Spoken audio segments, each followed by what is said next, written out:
Anyways I will record असं काहीतरी म्हणतो. ठीक. एनिवेज हे पुढचे 3 दिवस आपण परत एकदा त्या बेसिक गोष्टी बघत असणार आहे आणि मी याच्यामध्ये सगळ्या गोष्टी कव्हर करणार नाही, कारण इट इज नॉट पॉसिबल. म्हणजे ज्या आपण 10 मे पासून आतापर्यंत जे काय बघितलं ते 3 दिवसात कम्प्रेस करणं सगळ्याचं सगळं इट इज नॉट पॉसिबल. त्यामुळे जे मी मोस्ट इम्पॉर्टंट आहे, ज्या तुम्ही गोष्टी विसरायला नाहीच पाहिजे, त्याच मी तुम्हाला काय करणार आहे, शिकवणार आहे या पुढच्या 3-4 दिवसामध्ये. आणि तेवढ्या जरी तुमच्या क्लिअर असत्या तरी मोर दॅन इनफ. ओके. आणि ह्यातल्या 50% गोष्टी ऑलरेडी तुम्हाला माहिती आहेत, त्यामुळे त्यासाठी काही टेन्शन पण घ्यायची गरज नाही. तुम्हाला हे अल्जेब्रा, जॉमेट्री, ट्रिगोनॉमेट्री किंवा ग्राफ हे ऑलरेडी तुम्ही कधी ना कधी तर थोडं तरी ऐकलंय त्याच्याबद्दल, त्यामुळे तुम्हाला हे टफ जाणार. आणि त्यासाठीच मी याच्यापासून सुरुवात करतो नेहमी. म्हणजे जेव्हा जेव्हा 11वीच्या बॅचेस सुरू होतात, I start from this basic mathematics point only, आणि त्याच्यानंतर मग आपण 11वी मध्ये जायचं. ठीक आहे. एक सेकंद. वरदराज आला का रे? ठीक नाही आला. एनिवेज ठीक आहे. तर आपल्याला बेसिक मॅथमॅटिक्स मध्ये कशा कशावर कमांड पाहिजे ते मी सांगतो तुम्हाला. पहिली गोष्ट अल्जेब्रा. आता अल्जेब्रा तुम्ही मे बी 6th क्लास पासून शिकताय, तर त्याच्यामध्ये पोलिनॉमियल्स वगैरे ह्या गोष्टी थोडं थोडं तुम्हाला माहित असणं अपेक्षित आहे. ठीक आहे. आणि आतापर्यंतचा रिस्पॉन्स बघता मुलांचा हा चांगला आहे अल्जेब्रा पॉइंट म्हणजे त्यांचा. त्यानंतर सेकंड जो आहे तो जॉमेट्री. जॉमेट्रीमध्ये तुम्हाला एरिया असेल, व्हॉल्युम्स असतील, कोऑर्डिनेट जॉमेट्री असेल, हे बेसिक माहित असणं गरजेचं. Trigonometry is must for physics. Physics मध्ये तुम्हाला ट्रिग्नोमेट्री गोज हँड्स इन. म्हणजे तुम्हाला ते पाहिजेच, ट्रिग्नोमेट्री जमलीच पाहिजे. आणि ती मी जे घेईन तेवढी जरी जमली तरी पुरेशी आहे तुम्हाला. नंतर ट्रिग्नोमेट्री 2 हा जो पॉइंट आहे तो तुम्ही 11वी मध्ये शिकता. आफ्टर 3 to 4 months तो मी अगोदरच तुम्हाला शिकवतो, जो फिजिक्स मध्ये लागतो आपल्याला. त्याच्यानंतर ग्राफ जे आहे ते तुम्ही पूर्ण 2 वर्षात जे काय ग्राफ शिकणार आहे मॅथमॅटिक्स या सब्जेक्टमध्ये, त्याच्यात पूर्ण गाभा काढून जो फिजिक्सला गरजेचा असतो तो मी तुम्हाला शिकवेन. आणि डोंट वरी, इझी येतो. आणि त्यानंतर द जायंट इज कॅल्क्युलस. ते कॅल्क्युलस एकदा तुम्हाला जमलं की वरचं काय नसेल जमलं तरी चालतं. कॅल्क्युलसवर तुम्ही फिजिक्स निभावून घेता कम्प्लिटली. ठीक आहे. तर without any delay will start the lecture, today's lecture. तुम्ही मला फक्त सांगा काय की ह्यातल्या कुठल्या कन्सेप्ट तुमच्या क्लिअर नाहीयेत, किंवा परत एकदा एखादी कन्सेप्ट जर तुम्हाला हवी असेल तर. ठीक आहे. आणि इथून मागे झालेले सगळ्या लेक्चरची पीडीएफ सुद्धा तुम्हाला मी परत एकदा सेंड करेन, जी मुलं आता जॉईन झाली. त्यामुळे तुम्हाला पण लक्षात येईल की सर अल्जेब्रामध्ये फक्त एवढं नव्हतं घेतलं, अजून थोडे पॉईंट्स घेतले, मग ते सेल्फ ग्रास्प होत आहेत का बघा. ठीक आहे. So will start with algebra. The first point we should know is quadratic equations. आता ह्याच्या मागची थिअरी मी सांगत बसत नाही. क्वाड्रॅटिक इक्वेशन्स हे कॅल्क्युलेशन मध्ये फिजिक्सला आपल्याला लागतात. ठीक आहे. आणि त्याच्यासाठी आपल्याला क्वाड्रॅटिक इक्वेशनचे सोल्युशन पटकन माहित असणं गरजेचं आहे. तर क्वाड्रॅटिक इक्वेशनचं सोल्युशन आपण हे लिहितो, -b plus minus under root b² - 4ac upon 2a. ठीक आहे. आता ह्याच मेथडनं सोडवायला पाहिजे का, तर नाही, तुम्ही तुमच्या मेथड्स यूज करू शकता. पण मोस्टली तुम्हाला लक्षात येईल ऑप्शन्स वगैरे जे जेईला, सीईटीला, नीटला बनवलेले असतात ते ह्याप्रमाणे बनवलेले असतात. त्यामुळे मोस्टली आम्ही मुलांना हेच सजेस्ट करतो. तर इथे तुमच्या समोर क्वेश्चन दिसतोय, जस्ट ट्राय टू सॉल्व्ह दिस. जमतोय का बघा.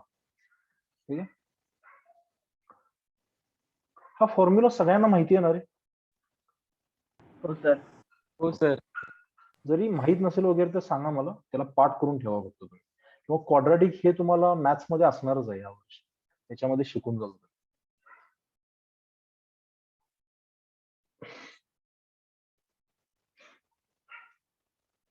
तर बघा याचं सोल्युशन एकदा ट्राय करा. ज्यांचं झाले त्यांनी पण एकदा ट्राय करा, कारण अॅक्युरेसी आणि स्पीड आपल्याला पाहिजे फिजिक्स मध्ये.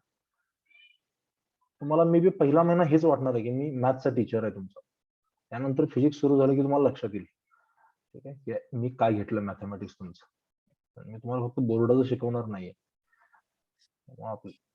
सर 3/2 और -4. 3/2 और -4 आले का रे सगळ्यांचा आन्सर आहे. हो सर.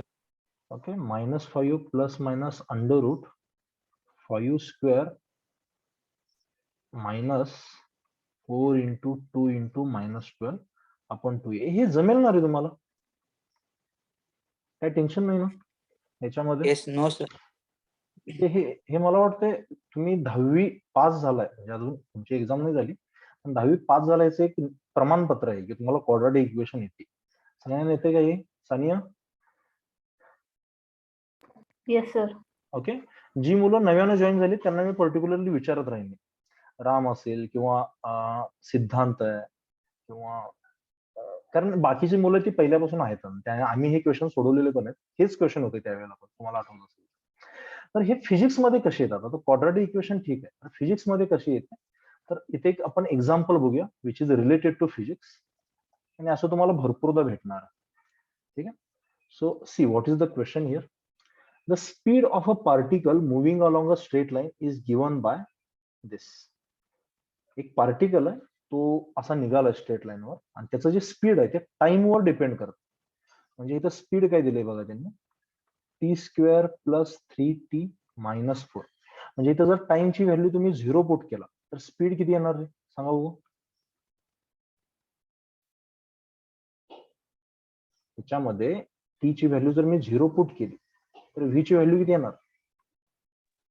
0. 0 कसं -4 मीटर पर सेकंड येईल ना. Yes sir. हा. Yes sir. t = 1 पुट केला तर व्हेलॉसिटी किती येईल सांगा?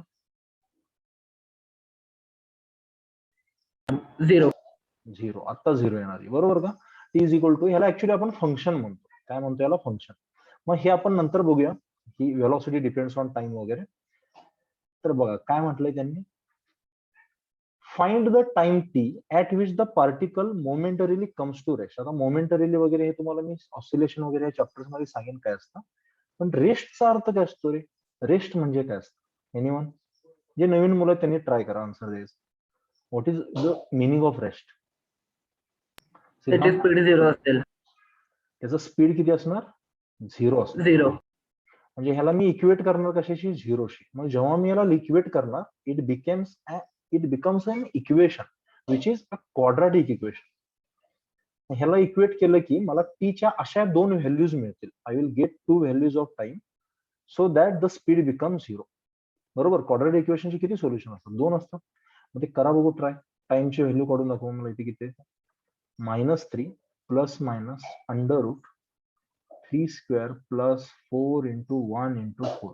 ते मायनस असल्यामुळे इथे मी प्लस घेतलंय. ठीक आहे. Upon 2a. करा याला सॉल्व्ह करा आणि सांगा मला काय आन्सर येते.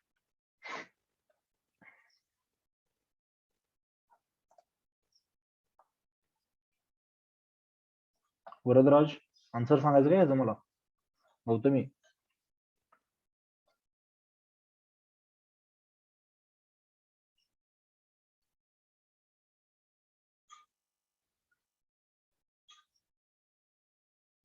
t = 1 or t = -4. t = 1 or t = -4. हे सगळ्यांचं आलंय का रे? राम होय सर. मग ह्यातलं कुठलं सिलेक्ट करणार? त्यांनी काय विचारलंय बघा. टाइम म्हटलंय त्यांनी. आता टाइमला आपण चौथी डायमेन्शन म्हणून ऍक्सेप्ट नाही केलेलं, त्यामुळे निगेटिव्ह Positive नसणार आहे. पॉझिटिव्ह. टाइमला काय घेणार आपण? One. पॉझिटिव्ह व्हॅल्यू ऍक्सेप्ट करणार. कारण time always goes on increasing. याच्यात मागे जाऊ शकत नाही तुम्ही. इंटरस्टेलर खेळत नाही आपण इथं. येतंय लक्षात? त्यामुळं दिस +1 इज द आन्सर. आणि ते आपण इथं चेक पण केलं होतं. व्हेलॉसिटी 0 कधी टाइम = 1 ला येते. लकीली आपल्याला ते आन्सर मिळालं पण होतं.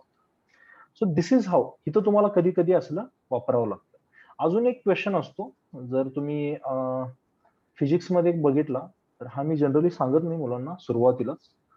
पण समजा हे ग्राउंड आहे आणि ह्या ग्राउंड वरून मी एक बॉल आहे त्याला मी 20 मीटर पर सेकंड वर फेकतो. तर हा असा वर जाईल इथं आणि परत थोड्या वेळानंतर खाली येईल. मग मी जर तुम्हाला म्हटलं ही जर टोटल हाईट जर मी म्हटलं 100 मीटर असेल फॉर एक्झाम्पल, आता नसेल पण समजा, आणि मी जर म्हटलं इथे एक बिल्डिंग आहे अशी समजून घ्या. आणि बिल्डिंग मध्ये खिडकी आहे इथं अशी आणि त्या खिडकीतून एक माणूस बघतोय त्या बॉलकडे.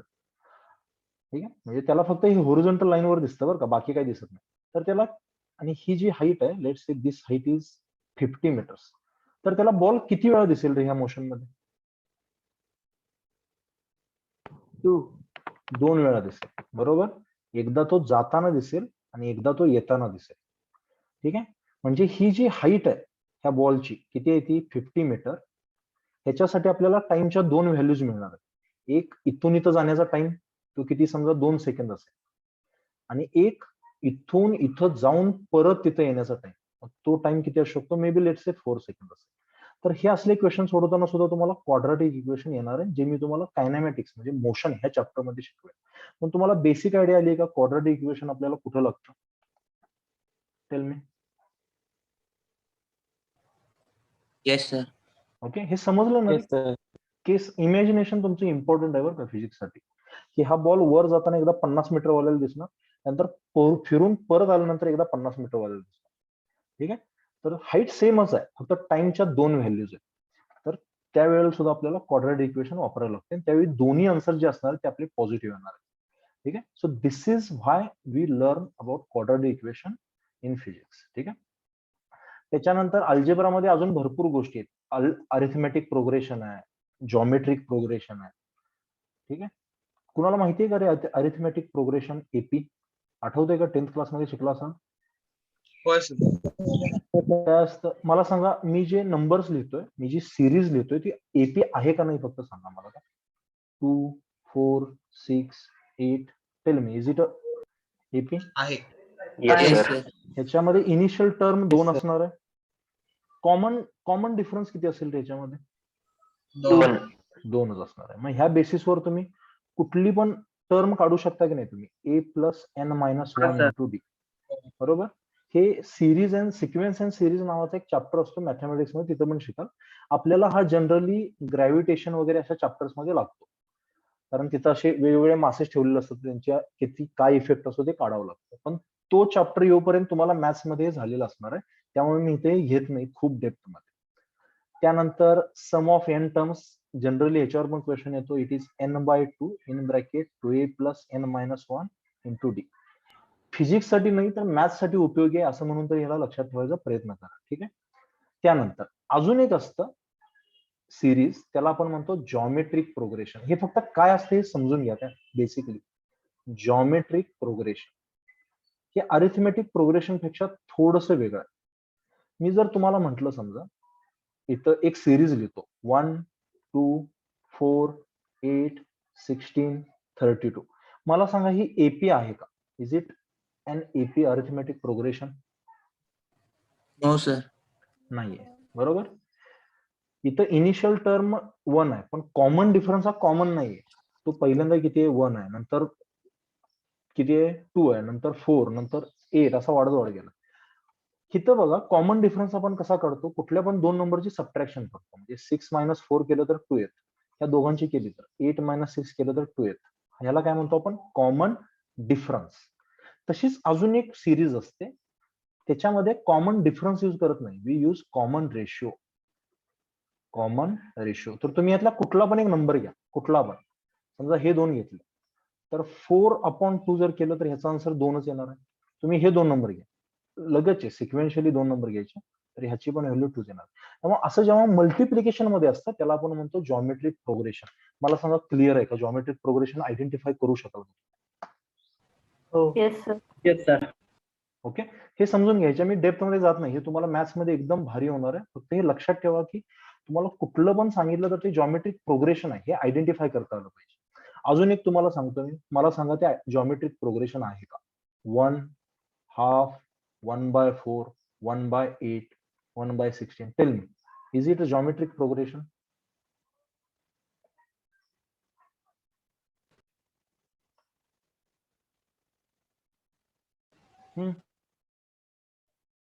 आहे. Yes sir. काय करायचं, बेसिकली कुठले पण दोन असे जवळजवळचे उचलायचे आणि त्यांचा रेशो काढायला बघायचा.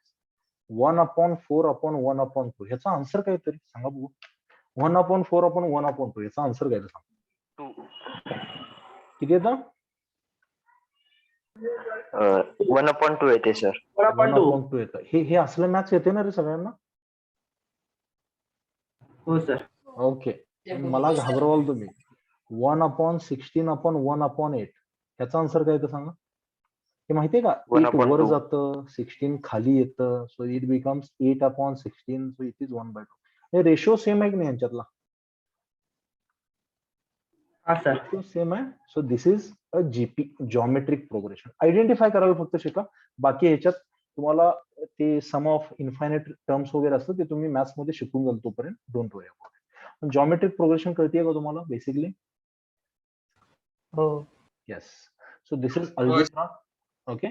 आणि शेवटची एक कन्सेप्ट आहे that is logarithm. Maybe maths मध्ये तुम्हाला सुरू केला असेल. केलाय का रे? राहू दे, नाही केला एवढं काही टेन्शन नाही, होणार आहे कधी नाही. हे फक्त टर्म्स समजून घ्या. काय मी समजण्यासाठी फक्त तुम्हाला सांगतोय. तुम्हाला एक्सपोनंट्स म्हणजे माहितीये का रे? मराठीमध्ये ज्याला घातांक म्हणतो आपण, माहितीये का? हाँ सर. ओके. मी जर समजा असं लिहिलं 2�3, तर ह्याचा आन्सर किती असता? 8. 8 असतं, बरोबर. मी म्हणलं 3�4, तर ह्याचा आन्सर किती असता? 81. 81. ठीक आहे. मी म्हणलं 10�6 म्हटलं, तर आता हे झिरो किती यायचे? 6 झिरो येतील. दिस इज 10 लाख, 1 मिलियन म्हणतो याला आपण. पण समजा मी जर 10�3 म्हटलं, तर ह्याला तुम्ही सोप्या भाषेत 1000 म्हणू शकता की नाही? हाँ सर. या सगळ्यांना आपण काय म्हणतो? एक्सपोनंट्स म्हणतो. काय म्हणतो? एक्सपोनंट्स. म्हणजे 2 ची power 3 it is equal to 8.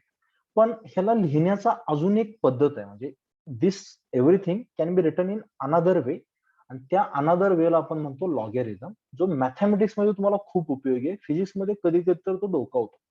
त्यामुळे मी त्याचं थोडंसं बेसिक घेतो तुम्हाला अगोदर समजण्यासाठी. आणि हा 100% जरी नाही कळाला तरी काही टेन्शन नका घेऊ. लॉगॅरिथम कसा लिहिला जाऊ शकतो? जर तुम्ही असं लिहित असाल 2�3 इज इक्वल टू 8, असं जर लिहित असाल, तर ह्याला लॉगॅरिथम मध्ये कसं लिहिलं जाऊ शकतं ते फक्त समजून घ्या. ते का लिहिलं जातं तर त्याच्या मागे थोडीशी हिस्ट्री आहे. पण कसं लिहिलं जातं ते फक्त समजून घ्या अगोदर. It can be written as log of 8 to the base 2 is equal to 3. मी इथे 2-3 एक्झाम्पल देतो आणि त्याच्यावरून तुम्ही स्वतः ग्रास्प करा की लॉगॅरिथम कसं लिहितोय आपण. लॉगॅरिथम पूर्ण लिहिण्यापेक्षा मी सिम्पली शॉर्ट मध्ये काय लिहितोय? लॉग असं लिहितो. जसं आपण कोसाइन किंवा टँजेंटला टॅन लिहितो ना ट्रिग्नॉमेट्री मध्ये, तसंच मी लॉगॅरिथमला सिम्पली काय म्हणतोय? लॉग म्हणतोय. ठीक आहे. याला मी असं लिहिलं. समजा मी 3⁴ असा अजून एक एक्झाम्पल घेतलं. समजा 3⁴ इज इक्वल टू 81, तर ह्याला मी अजून एका प्रकारे लिहू शकतो. This can be written as log of 81 to the base 3 is equal to 4. लक्षात येते का रे काय करतोय मी? Yes, sir. जो रिझल्ट आहे त्याला मी इथं लिहिलं, आणि ज्याचा आपल्याला एक्सपोनंट काढायचा आहे तो मी इथं छोट्या अक्षरामध्ये लिहिला. ह्याला म्हणायचं base. This is called as base. This is called as base. आणि ह्याची पॉवर किती असते ज्याच्यामुळे आपल्याला हा रिझल्ट मिळतो, ती पॉवर मी ऍज अन आन्सर म्हणून लिहिलंय. समजलंय का? थोडं समजून घ्या. Yes. कारण हे जरी तुम्ही इथं नाही, मी परत सांगतोय, हे तुम्ही मॅथ्स साठी शिकून घ्या वाटलं तर. Consider me as a maths teacher for 1 month and just understand. कारण मॅथ्स मध्ये शिकताना तुम्हाला सोपं पडणार आहे याच्यामध्ये. मी जर समजा असं म्हटलं लॉग ऑफ, किंवा समजा 2 मिनिट, हे जे 10�3 इज इक्वल टू 1000 आहे, त्याला मी लॉगॅरिथम मध्ये कसं लिहू शकतो रे? Log of 1000 to the base 10. ह्याचा आन्सर काय येईल बाळांनो? सांगा बघू. 3. It will be 3.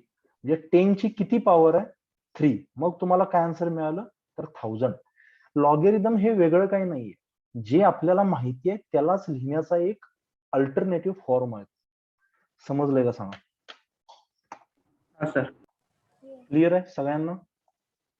Varad? Yes sir. Okay. त्यानंतर अजून थोडस मी ह्याच्यामध्ये डेप्थ, किंवा तुम्हाला अजून एक क्वेश्चन विचारतो. थोडासा विचार करा काय असेल. Log of 16 to the base 2, याचा आन्सर काय असेल विचार करून सांगा.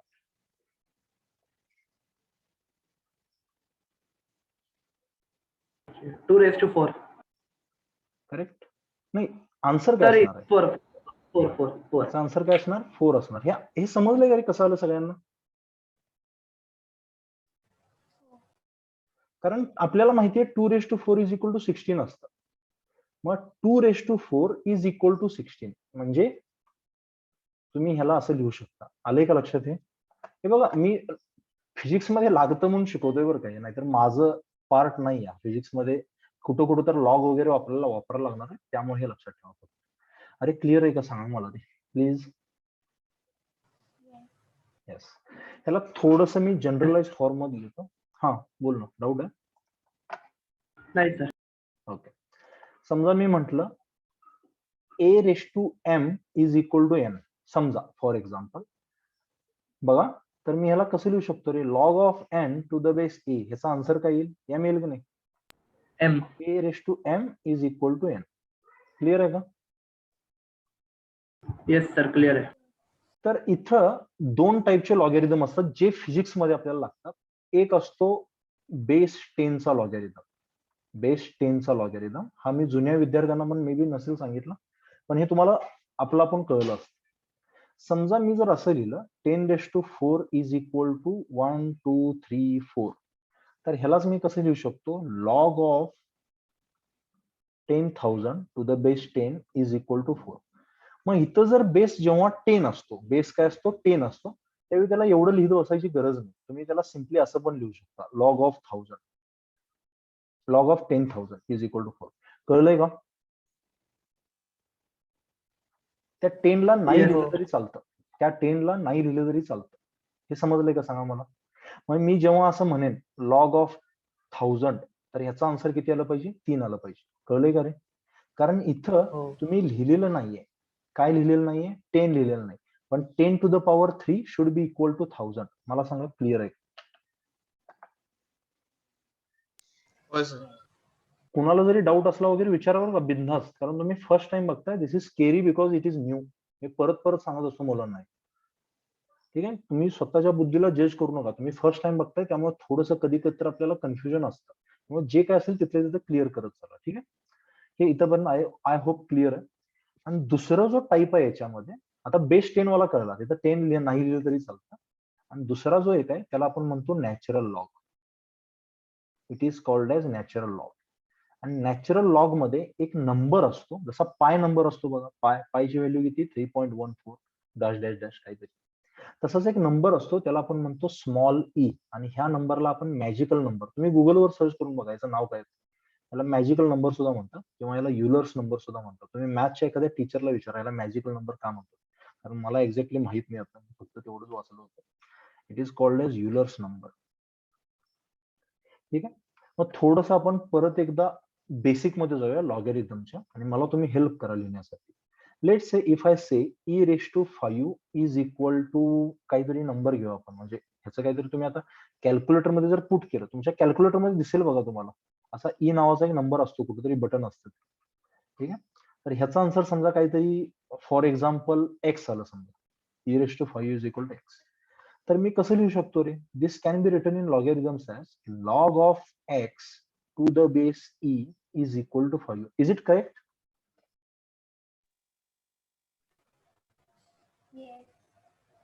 The whatever I have written, is it correct?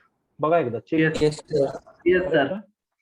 मग जेव्हा असा बेस ई असतो, बेस काय असतो? ई असतो. मग अशी बेस 10 होता, त्यामुळे 10 ला नाही लिहिलं तरी चालत होतं, कारण ते एक स्टँडर्ड कन्व्हेन्शन आहे.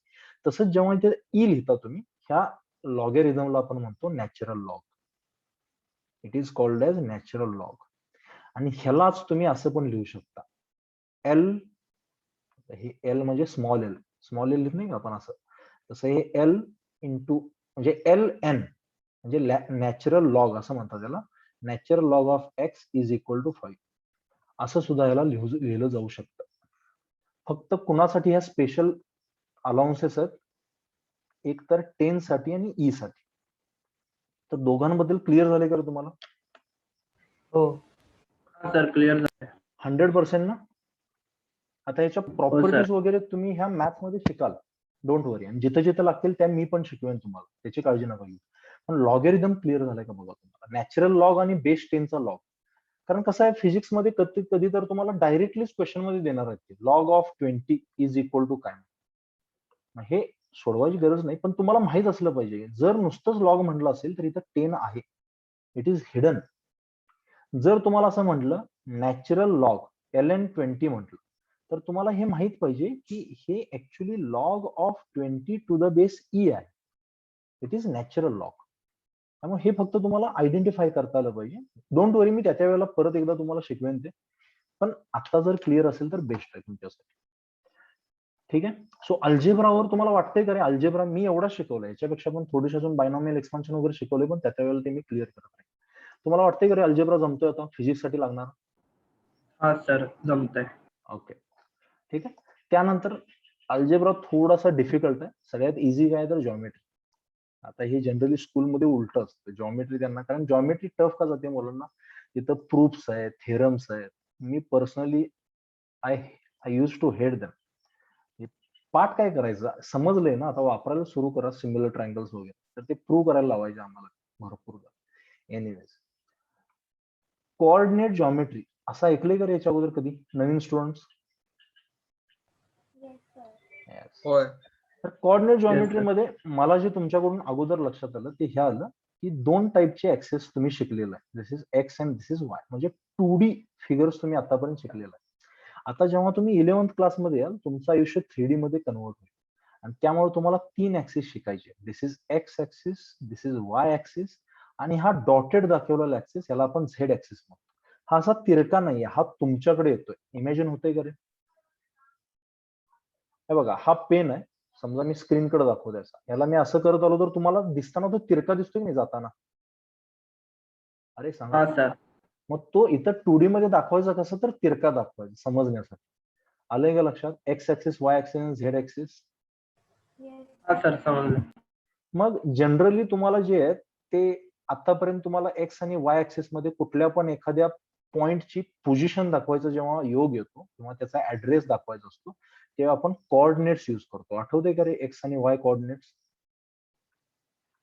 येस. हा सर आठवत आहे. आता समजा हे कोऑर्डिनेट्स तुम्हाला जर 10 आणि 20 असे दिले असतील समजा, तर ह्याचा अर्थ काय असतो की हा जो डिस्टन्स आहे, हा वाला डिस्टन्स, हा किती असणार रे? हा डिस्टन्स सांगा बघू. 10. 10. हे माहिती आहे ना बेसिक, कारण मुलं गोंधळतात बरं का, अक्षरशः गोंधळतात. तर त्यातला 10 कुठला आणि 20 कुठला, हा किती असणार? 20 असणार. एवढं क्लिअर आहे ना रे? Yes sir. सो हा ऍक्सिस आहे आणि इथं हा पॉइंट आहे, त्याला मी तुमच्याकडे आणला समजा, म्हणजे तो आता एक्स वाय प्लेन मधनं आहे, तो बाहेर आलाय थोडासा. मग त्यावेळेला काय होतं, त्याचा अजून एक कोऑर्डिनेट एक्स्ट्रा ऍड होतो. लेट्स से तो किती असेल? 30 असेल. मग तो झेड ऍक्सिस वर पुढे आला असं समजायचं. म्हणजे त्याचा जो डिस्टन्स झेड ऍक्सिस वर असणार आहे तो किती असणार आहे? 30 असणार. त्यामुळे तो इथं मध्ये कुठेतरी असणार पॉईंट पुढच्या बाजूला. इमॅजिन होतंय का 3D मध्ये? हो. अरे क्लिअर झालं काय? हो सर. तो अगोदर पेपरवर होता, त्याला मी पुढे आणला, म्हणजे त्याला झेड ऍक्सिसचा कंपाऊंड दिलाय काहीतरी. झेड ऍक्सिस वर पुढे सरकवलाय त्याला. कितीनं सरकवलाय तर 30 ना. तो त्याचा झेड कोऑर्डिनेट होणार. हे कळलंय का सांगा मला सगळ्यांना? हा सर कळलंय. Okay great. तर ह्याला आपण म्हणतो position. Position is normally shown by coordinates. Position is normally shown by coordinates. याचं जर मी एक छोटंसं एक्झाम्पल तुमच्यासाठी घ्यायचं म्हटलं समजा, तर मला सांगा तुम्ही, जर समजा एक स्क्वेअर आहे असा, विचार करा काय थोडासा आणि मला सांगा याचे कोऑर्डिनेट्स काय ते. आणि हा स्क्वेअर आहे आणि ह्या स्क्वेअरची जी साइड आहे लेट्स से इट इज 10, आता सेंटीमीटर मीटर व्हॉटएव्हर. आणि मी काय केलंय इथं कोऑर्डिनेट्स ऍक्सिस यूज केले. Let's say this is X axis, this is Y axis. मला सांगा रे, हा जो व्हर्टेक्स असेल समजा, याला मी ए म्हणतो, याला बी म्हणतो, याला सी म्हणतो, याला डी म्हणतो, ए चे कोऑर्डिनेट्स काय असतील बाळांनो? पटकन सांगा बघू. 0, 0. 0 0, कारण तो ओरिजिन वरच बसलाय. ठीक आहे. मी जर म्हटलं बी चे कोऑर्डिनेट्स काय असतील सांगा? 0, 0. बी चे coordinates, I am talking about B coordinate. 10, 0. 10, 0, 10. गोंधळला काय असतं बरं, मला सांगा यातलं कुठलं आहे? 0,10 आहे का 10,0? 0, 10. सगळ्यांना विचारतोय बरं का मी, मागे राहू नका, सांगा. 0, 10. 0,10. कारण एक्स वर 0,10. सरकलेलोच नाही आपण, पुढे गेलेलोच नाही, फक्त वर गेलोय आपण. कितीनं गेलोय तर 10 न गेलो. हा. तर दिस इज 0,10. चला डी च सांगा रे. डी च 10,0. 10, 0. It is 10,0. बरोबर. आणि सी जर म्हटला मी, सगळ्यात अलिप्त लांब कुठेतरी, गौतमी सांगू? 10, 10. 10. 10. ठीक आहे. आता हे करेक्ट. आता जर मी मग तुम्हाला म्हंटल की समजा इथं मी एक असा एक डायगोनल ड्रॉ केलं तर त्याची लेंथ किती असेल माहिती आहे का? शिकवलंय तुम्हाला कोणी? हे जर 10 असेल, हे पण 10 असेल, तर ह्याचं काहीतरी असतं शॉर्टकट ट्रिक आहे ती. पायथागोरस थेरम येते का रे सगळ्यांना? पायथागोरस. हो. Yes. तर हे असतं 10√2. आतापासून पाठ करून ठेवायचं सगळ्यांनी, ठीक आहे? कारण हे परत ह्याच्यात वेळ घालवायचा नाही आपण.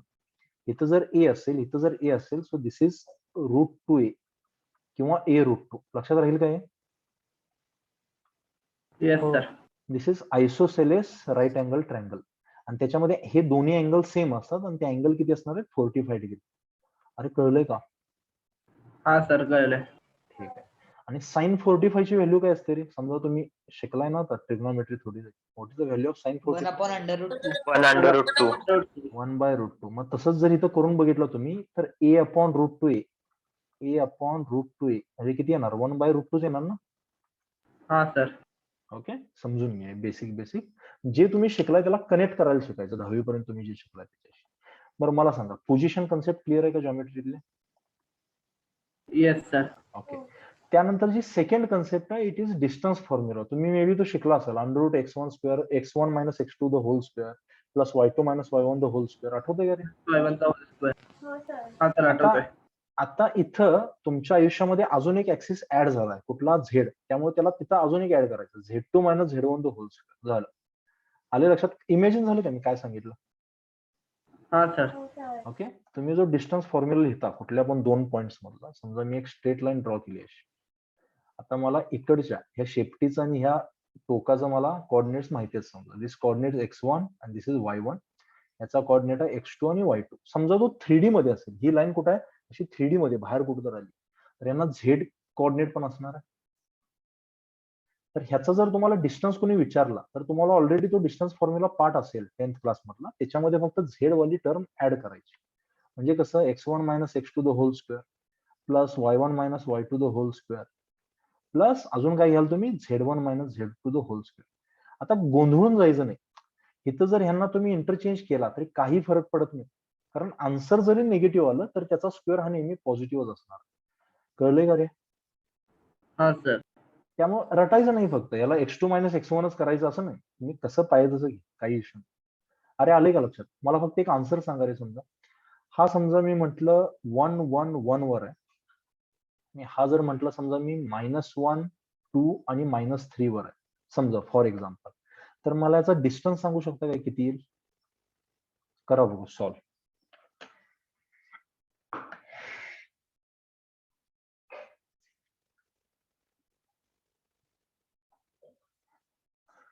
कोण रे? कुणाच्या इथं नेटवर्कचा इश्यू आहे 3. सारखा? थांब एक मिनिट ते नंतर बघू. कुणाच्या इथं नेटवर्कचा इश्यू आहे सांगा मला. मगाशी 13 होते आता 14 झाला. अरे बोला. मला प्रॉब्लेम कळाला तरच सोडवता येईल ना तुमचा प्रॉब्लेम. सांगा. कोण लेफ्ट झालं होतं परत जॉईन झालं? अरे बोला लवकर. अरे मी तुम्हाला ओरडून विचारत नाहीये. मी काळजीने विचारतोय तुम्हाला. ठीक आहे. एनिवेज तुम्ही मला पर्सनल मेसेज करू शकता इफ यू वॉन्ट. ठीक आहे. √21. √21 येतंय का रे सगळ्यांचं? हेच आन्सर चेक करा म्हणजे मला सोडवायची गरज नाही. हो सर. ठीक आहे. हे जमेल ना? काही फरक पडत नाही. तुम्ही ह्याला 1 - -1 म्हणजे +2 घेऊ शकता किंवा -1 - 1 म्हणजे -2 घेऊ शकता. कारण शेवटी त्याचा स्क्वेअरच होणार आहे.